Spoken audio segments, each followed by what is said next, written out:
കേരളത്തിൽ ഇപ്പോൾ സൂര്യൻ ഉദിച്ചാൽ ഒരു കൊലപാതകം നിർബന്ധമാണ്. അത്തരത്തിൽ ഭീതിയോടും ഭയത്തോടും മാത്രം കേൾക്കാനും കാണാനും കഴിയുന്ന വാർത്തകളാണ് ദിനം പ്രതി വരുന്നത്. ആരെ എപ്പോൾ കൊല്ലും എന്നതിന് ഒരു നിശ്ചയവുമില്ല. പത്തനംതിട്ടയിൽ ഇതാ കേരളത്തെ ഞെട്ടിച്ച വീണ്ടും ഒരു കൂട്ട കൊലപാതകം നടന്നിരിക്കുന്നു. പത്തനംതിട്ട കലനൂരിൽ യുവാവ് ഭാര്യയെയും സുഹൃത്തിനെയും വെട്ടിക്കൊലപ്പെടുത്തി. യുവതിയുടെ സുഹൃത്തിന്റെ വാടക വീടിന് മുന്നിലാണ് കൊലപാതക പരമ്പര അരങ്ങേറിയത്.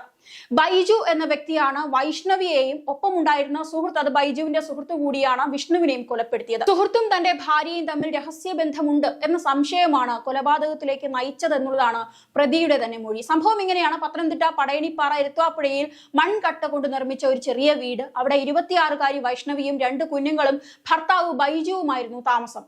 ആ ദിവസം വൈകിട്ട് ജോലി കഴിഞ്ഞ് ബൈജു വീട്ടിലെത്തിയത് താമസിച്ചാണ്. ഭാര്യ വൈഷ്ണവി അറിയാതെ യാദൃച്ഛികമായി ബൈജു വൈഷ്ണവിയുടെ ഫോൺ പരിശോധിക്കുന്നു. തുടർന്നുള്ള സന്ദേശങ്ങളിലുള്ള സംശയങ്ങളിലാണ് ചതി ബൈജു തിരിച്ചറിയുന്നത്. കൊടുവാള് കൊണ്ട് തന്നെ വൈഷ്ണവിയെ ബൈജു ഉപദ്രവിക്കാൻ ശ്രമിക്കുന്നു. വൈഷ്ണവി പ്രാണരക്ഷാർത്ഥം ഓടിച്ചെന്നത് അടുത്തുള്ള വിഷ്ണു എന്ന ബൈജുവിന്റെ തന്നെ സുഹൃത്തിന്റെ വീട്ടിലാണ്. അവിടെ വച്ച് തന്നെ വൈഷ്ണവിയെ ബൈജു വെട്ടിവീഴ്ത്തുന്നു. ഉടനെ തന്നെ സുഹൃത്ത് ഉറക്കച്ചടവിൽ വാതിൽ തുറക്കുന്നു. സുഹൃത്ത് വിഷ്ണുവിനെയും ഈ ബൈജു വെട്ടിവീഴ്ത്തുന്നു. ശേഷം ബൈജു സുഹൃത്തിനെ വിളിച്ച് താൻ കൊല നടത്തിയെന്ന് അറിയിക്കുന്നു. പിന്നീട് സുഹൃത്ത് പോലീസ് സ്റ്റേഷനിൽ വിളിച്ച് അറിയിക്കുന്നു. സംഭവത്തിൽ വൈഷ്ണവിയുടെ ഭർത്താവ് ബൈജുവിനെ പോലീസ് കസ്റ്റഡിയിലും എടുക്കുന്നു. ഞായറാഴ്ച രാത്രി 11 മണിക്ക് ശേഷമാണ് ഈ സംഭവം നടക്കുന്നത്. വിഷ്ണുവിന്റെ ഏറ്റവും അടുത്ത സുഹൃത്ത് തന്നെയാണ് ഈ കൊലപ്പെടുത്തിയ ബൈജു. സംഭവ സ്ഥലത്ത് വെച്ച് തന്നെ വിഷ്ണു മരിക്കുന്നു. വൈഷ്ണവിയെ ആശുപത്രിയിലേക്ക് മാറ്റിയെങ്കിലും മരണം സംഭവിക്കുകയായിരുന്നു. ആക്രമണം നടത്തിയ ശേഷം ബൈജു തന്നെയാണ് സുഹൃത്തുക്കളെ വിളിച്ചു പറയുന്നത്. സുഹൃത്തുക്കളാണ് പോലീസിൽ വിവരം അറിയിക്കുന്നത്. ബൈജുവും വിഷ്ണുവും അടുത്ത സുഹൃത്തുക്കളായിരുന്നു എന്നുള്ളതാണ് നാട്ടുകാർ പറയുന്നത്. ഇവർ തമ്മിൽ സാമ്പത്തിക ഇടപാടുകൾ അല്ലാതെ മറ്റെന്തെങ്കിലും പ്രശ്നങ്ങൾ ഉള്ളതായി ഒരു നാട്ടുകാർക്കും അറിയില്ല. ഒരുമിച്ച് ജോലിക്ക് പോകും, ഒരുമിച്ച് വീട്ടിൽ വരും. വിഷ്ണു ബൈജുവിന്റെ വീട്ടിലെ ഒരു നിത്യ സന്ദർശകനായിരുന്നു. പക്ഷേ മറ്റെന്തെങ്കിലും ബന്ധമുള്ളതായി നാട്ടുകാർക്ക് ഒരു വിവരവുമില്ല. തന്റെ സുഹൃത്തുമായി ഭാര്യയ്ക്കുണ്ടായിരുന്ന രഹസ്യബന്ധം ചില സന്ദേശങ്ങളോടെ ആ രാത്രി വെളിപ്പെടുകയും ഇത് കാരണമാണ് ബൈജു കൃത്യം ചെയ്തതെന്നുള്ളതാണ് പോലീസ് പറയുന്നത്.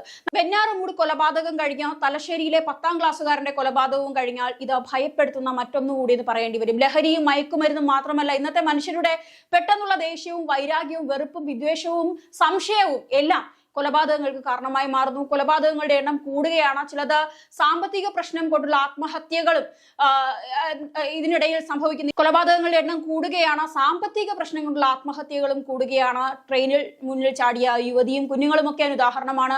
മാത്രമല്ല, ഇന്ന് വന്നൊരു മറ്റൊരു പ്രധാന വാർത്തയായിരുന്നു ഒരു വൃക്ക ശസ്ത്രക്രിയ വിദഗ്ധനായ ഡോക്ടർ ജോർജ് ബി എബ്രഹാമിന്റെ മരണം. അത് വലിയ ഞെട്ടലുണ്ടാക്കി. അതുപോലെ തന്നെ തലസ്ഥാന നഗരത്തിൽ നിന്ന് ഏറ്റവും മിടുക്കനായ ഒരു +2 വിദ്യാർത്ഥിയുടെ കൂടെ മരണ ഞെട്ടലുണ്ടാക്കി. തിരുവനന്തപുരം വട്ടിയൂർക്കാവ് സ്വദേശി ദർശനാണ് മരിച്ചത്. ഇന്ന് രാവിലെ ബെഡ്റൂമിലാണ് മൃതദേഹം കണ്ടെത്തിയത്. വഴുതക്കാട് ചിന്മയ വിദ്യാലയത്തിലെ +2 വിദ്യാർത്ഥിയാണ് ദർശൻ. ഇന്ന് പരീക്ഷ തുടങ്ങാനിരിക്കുകയാണ് മരണം. ഏക മകനായിരുന്നു ദർശൻ. പരീക്ഷയെ ചൊല്ലി കുട്ടിക്ക് ടെൻഷൻ ഉണ്ടായിരുന്നു എന്നുള്ളതാണ്.